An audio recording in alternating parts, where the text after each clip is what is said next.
தலைவருடைய தேர்தல் வாக்களிப்பு முடிய போகுது.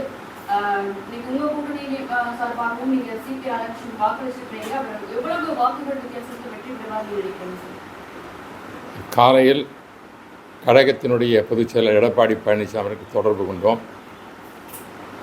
சுமார் 9 மணி அளவில் 5 நாடாளுமன்ற உறுப்பினர்களும் அவர் தொடர்ந்து பேசிய பொழுது எடப்பாடி பழனிசாமி அவர்கள் தெளிவாக எங்களுக்கு ஆணையிட்டார்கள்.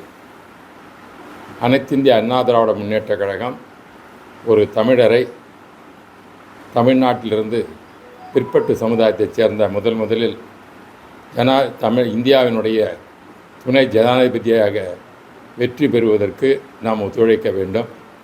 ஆகவே அனைவரும் இன்று தவறாமல் சென்று தேர்தலில் வாக்களித்து நம்முடைய தமிழகத்தினுடைய வேட்பாளராக தமிழகத்தின் சார்பாக தேர்ந்தெடுக்கப்பட்டுள்ள இந்தியன் கூட்டணி வேட்பாளரான உயர் திரு மாண்புமிகு சிபி ராதாகிருஷ்ணன் அவர்களுக்கு வாக்களிக்க வேண்டும் ஆணையிட்டார்கள். அதற்கேற்ப சுமார் 12 மணி அளவில் நாங்கள் 5 பேர் ஒன்றாக சென்று வாக்களித்து வந்திருக்கிறோம்.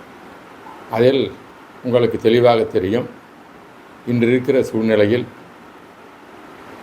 என்டிஏ கூட்டணி தான் வெற்றி பெறுவதன் உறுதியான ஒன்றாகும்.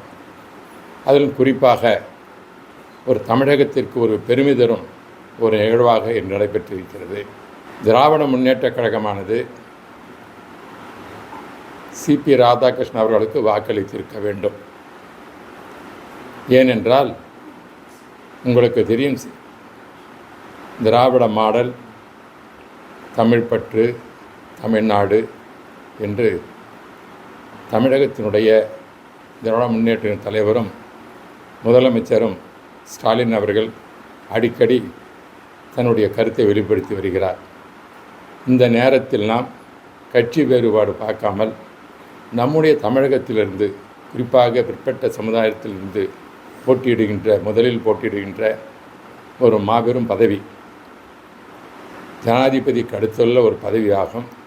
நான் சொன்னது போல் புரோட்டோக்காலில் பார்த்திருந்தால் பிரைம் மினிஸ்டருக்கு மேற்பட்ட ஒரு பதவி. அப்படி ஒரு தமிழருக்கு பின்தங்கிய சமுதாயத்தை சேர்ந்தவர் கிடைக்கும் பொழுது நாம் அவருக்கு வாக்களிப்பது கடமையாக கருதியிருக்க வேண்டும். திராவிட முன்னேற்ற கழகம் தவறியது எங்களுக்கெல்லாம் மன வருத்தம் தெரிகிறது. தமிழ் மக்களும் இதை மன்னிக்க மாட்டார்கள். தமிழ் மண்ணில் பிறந்தவர் சிபி ராதாகிருஷ்ணன், ஒரு படித்த அறிவாளி, பல பொறுப்புகளை நாடாளுமன்ற பெற்றவர்.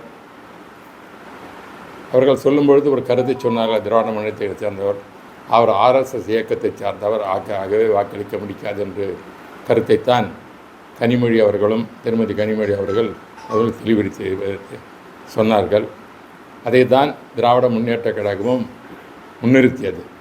பிளே ஸ்டோர் மற்றும் ஆப் ஸ்டோரில் இருந்து பாலிமர் செயலியை QR கோடு மூலம் பதிவிறக்கம் செய்யுங்கள். செய்திகளை உடனுக்குடன் பெறுங்கள்.